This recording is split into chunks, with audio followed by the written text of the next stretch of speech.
In 19th century Britain, afternoon tea symbolized wealth and social status.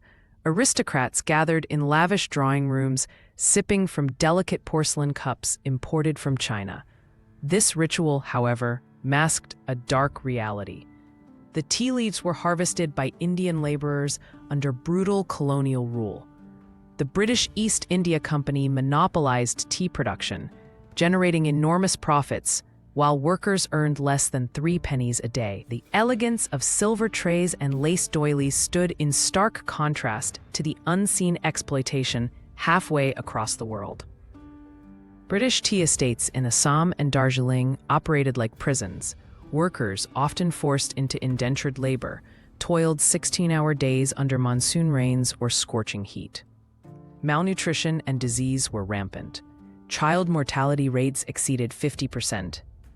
Overseers armed with whips enforced quotas, while wages were withheld for infractions.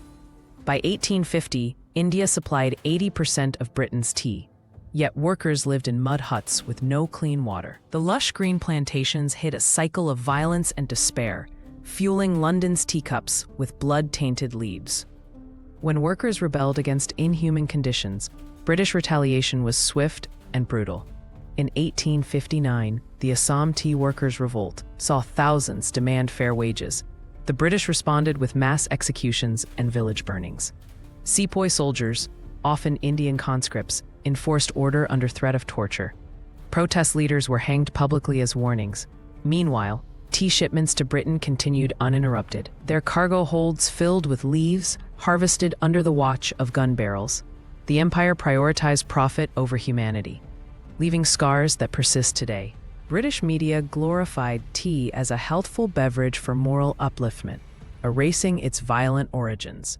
Newspapers like The Times praised tea's role in civilizing the working class, while ignoring colonial atrocities. In London's cafes, patrons debated politics over cups of Assam blend, oblivious to the Indian mothers starving to fill them. Even today, 70% of Britain's tea is sourced from former colonies. The porcelain cup, a relic of empire, remains a silent witness to history's buried cruelties.